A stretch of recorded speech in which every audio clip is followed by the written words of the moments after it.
If you think you're not a disciplined person and you can't change, listen closely. Before you click away and convince yourself this is just another motivation video, I want to make a promise.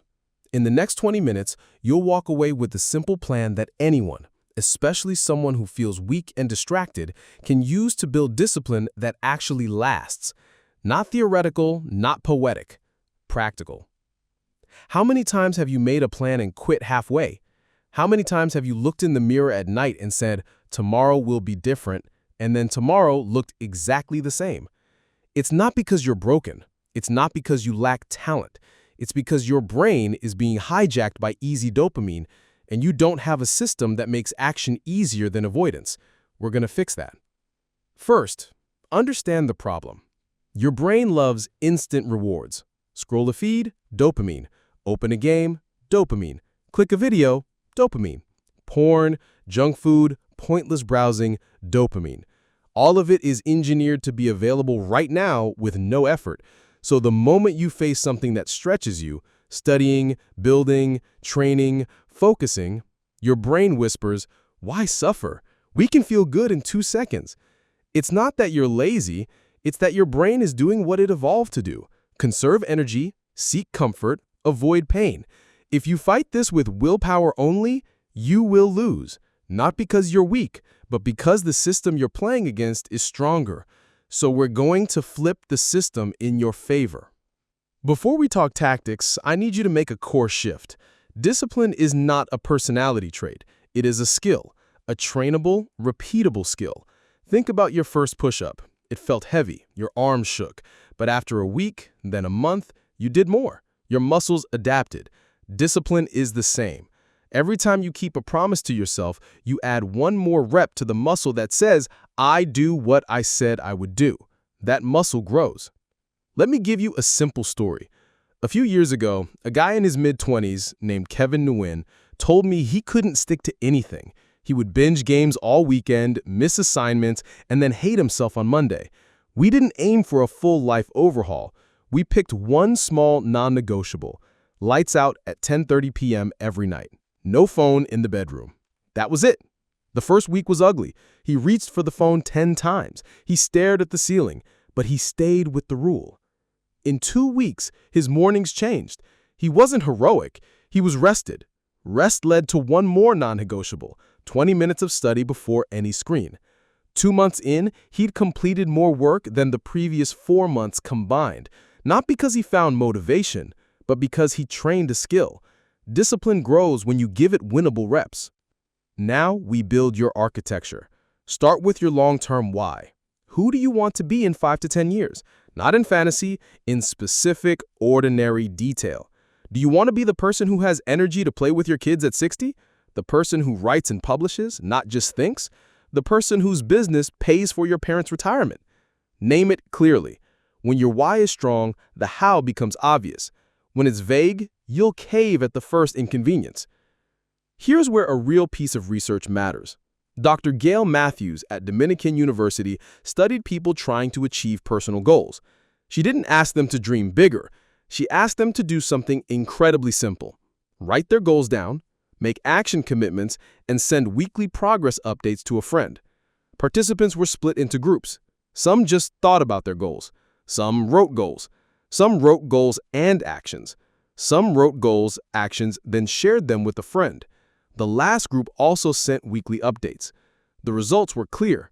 People who wrote their goals were significantly more likely to achieve them than those who didn't.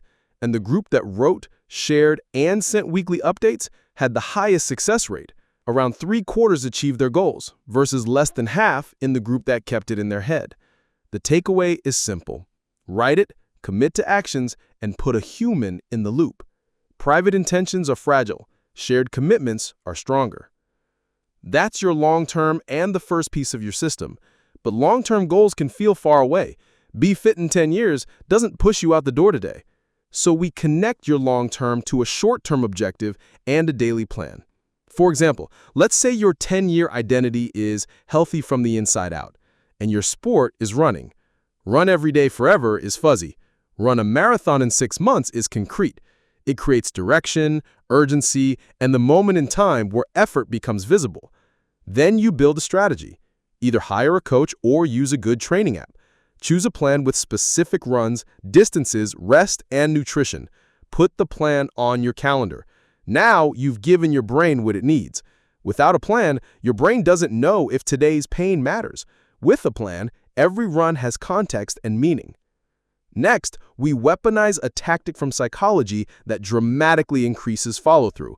It's called implementation intentions, also known as if-then planning, developed by Gollwitzer. The idea is mechanically simple. You decide in advance, if situation X happens, then I will perform behavior Y. You're telling your brain, when this trigger appears, do this action.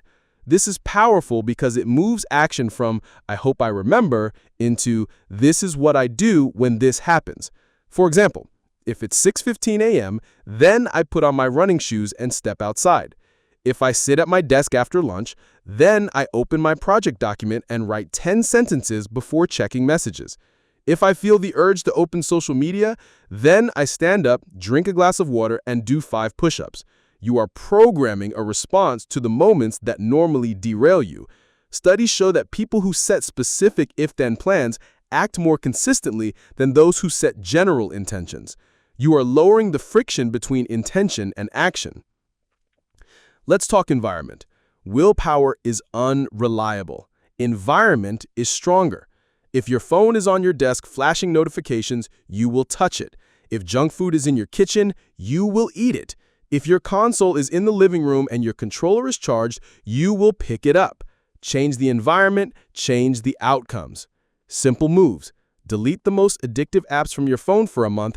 Keep them on a separate device in a drawer if you need them for work. Put your phone in another room while you're working. Use a $10 kitchen timer to protect a block of focus. Set your running shoes and water bottle by the door the night before. Prepare your study area. Clear desk, open notebook, pen ready. Cut triggers that pull you off path. Place triggers that pull you onto it.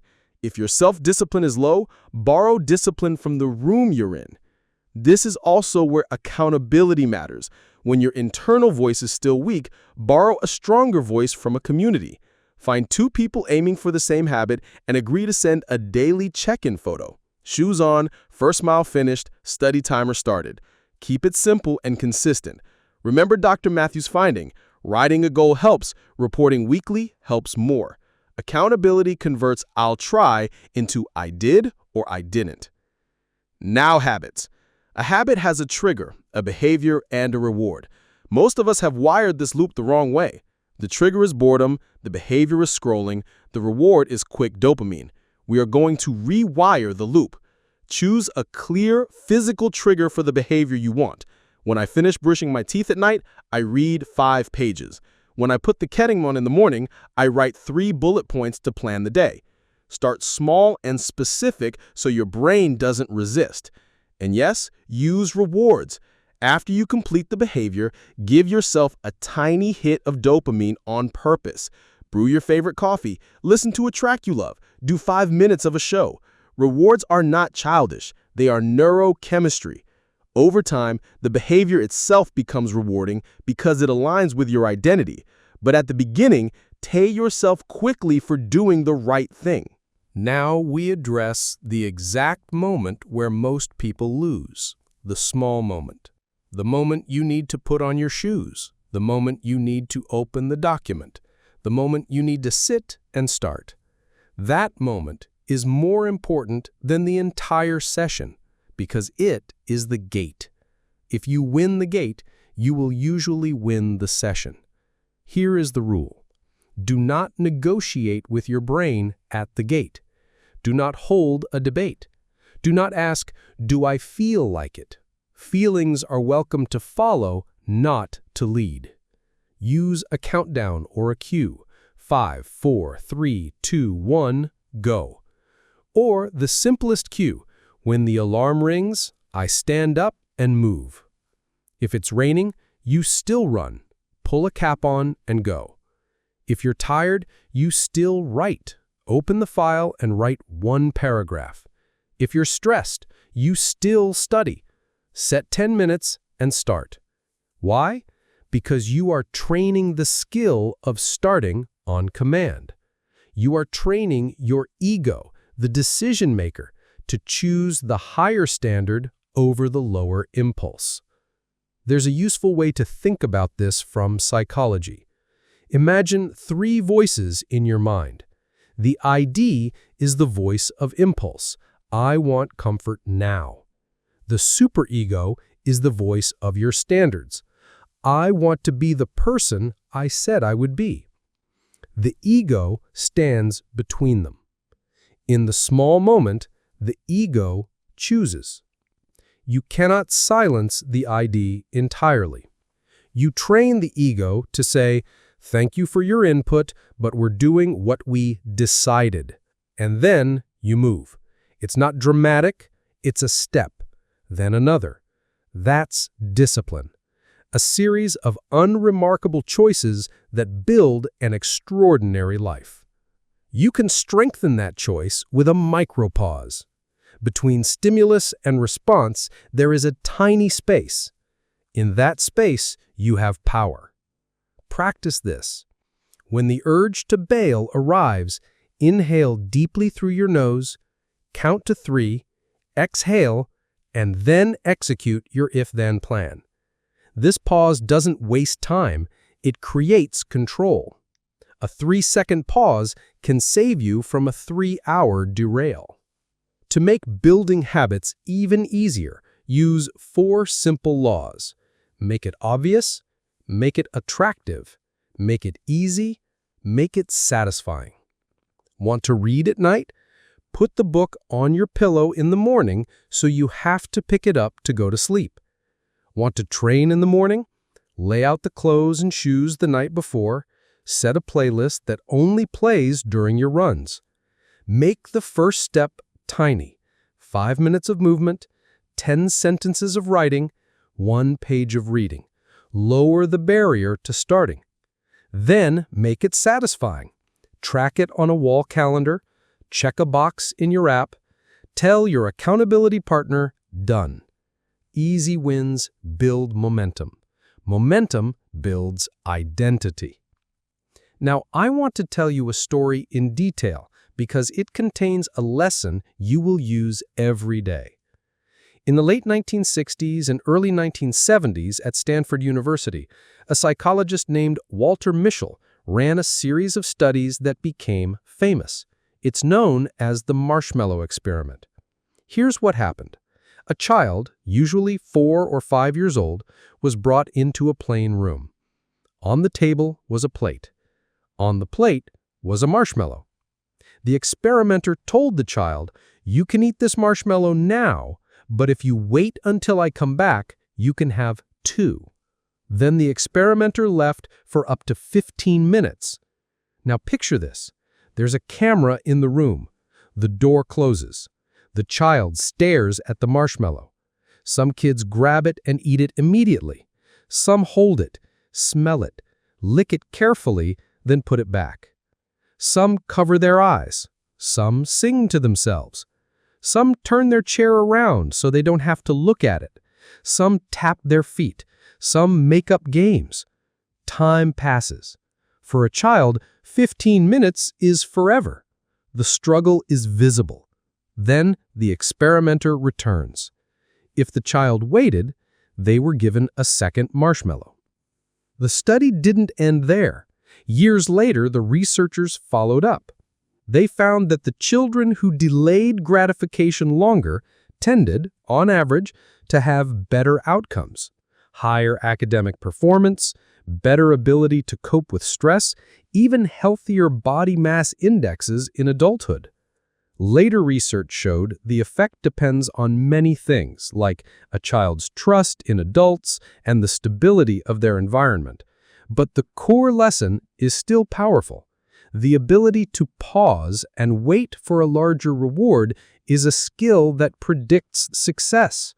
And that skill can be trained. The kids who succeeded didn't have magical willpower. They had strategies. They sang, looked away, distracted themselves, changed the situation. That's what you're doing with triggers, environment, and if-then plans. You're not being tough for 15 minutes, You're being smart for 15 seconds repeatedly.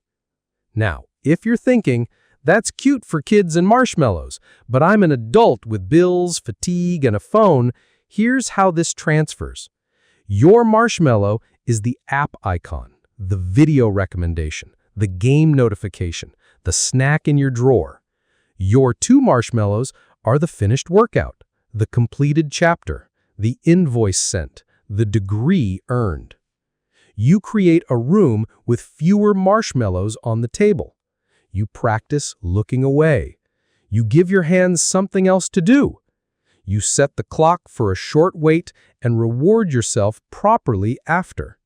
That's how adults delay gratification in a modern world.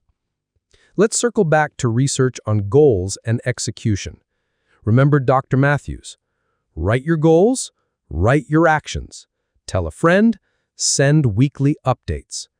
Do not skip the update. It's the weekly return to your promise that keeps you honest. And return to implementation intentions. Write them clearly. If it's 7 p.m., then I prep tomorrow's clothes and fill my bottle.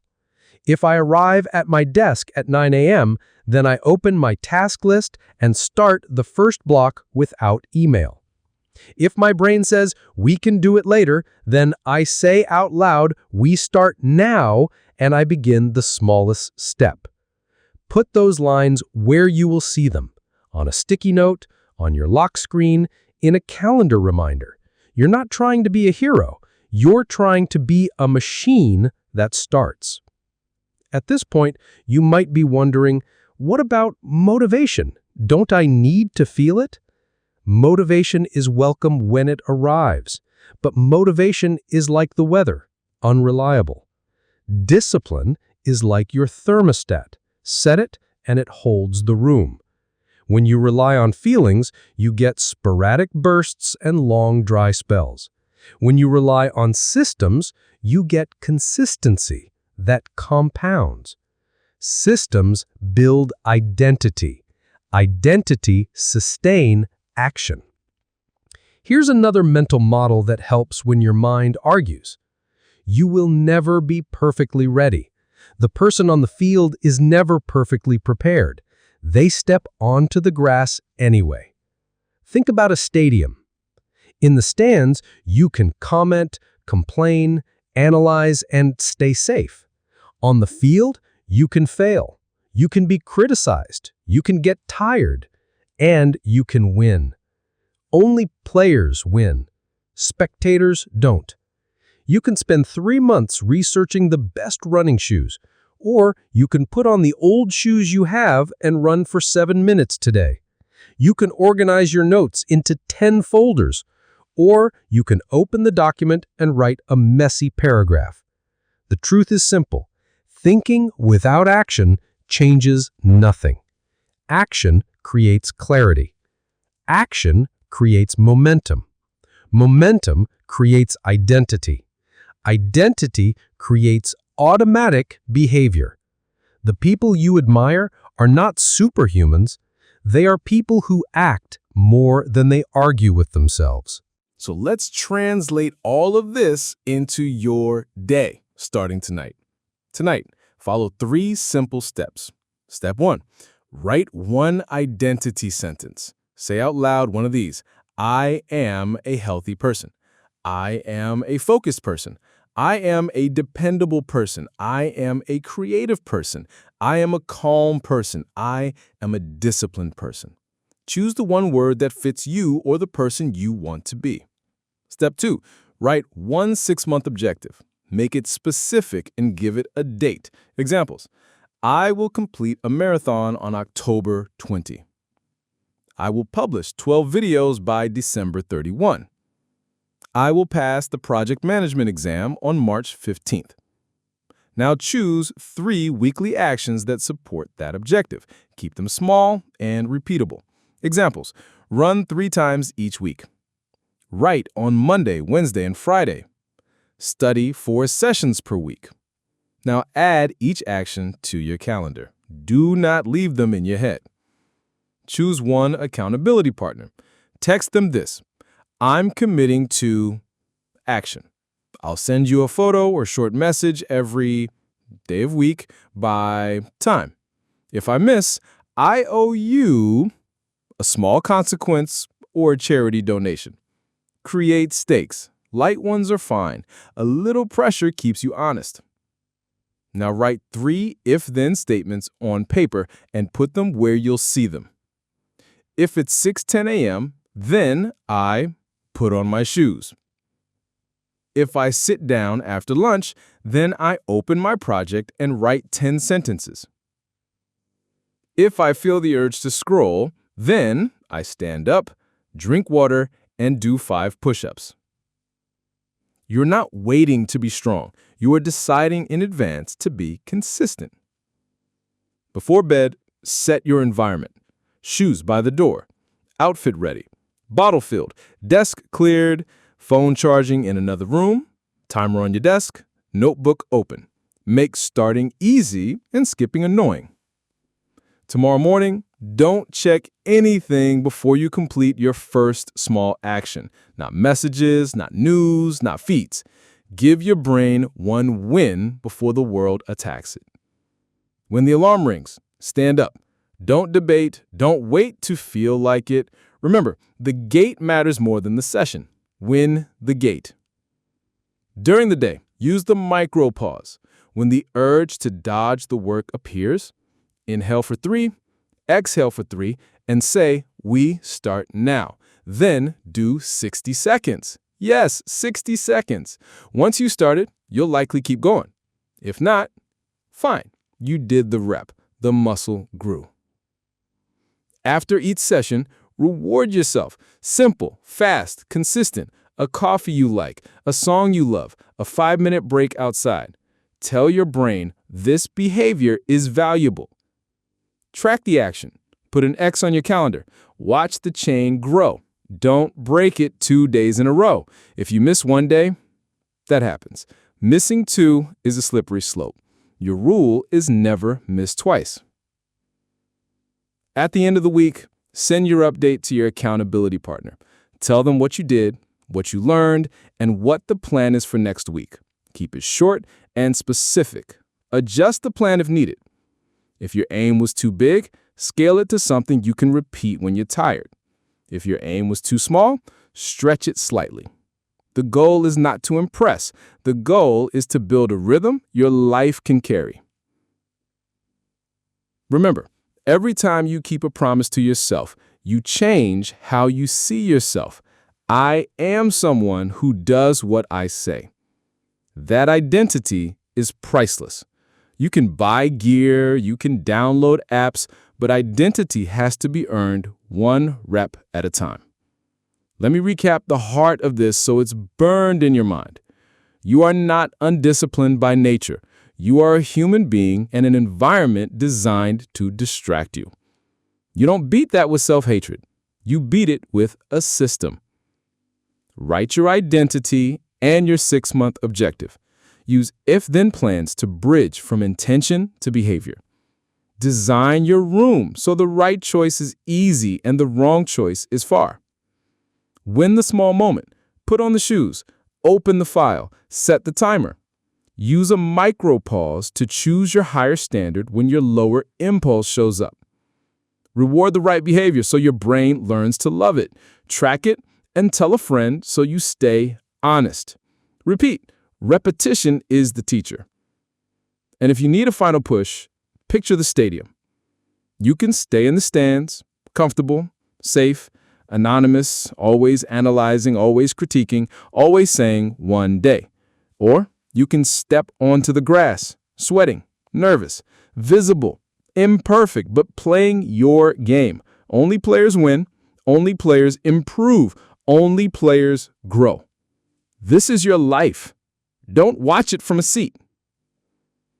Right now, pick one small action you will do today. Not tomorrow, today. 1 paragraph, 1 page, 1 mile, 1 session. Then do it.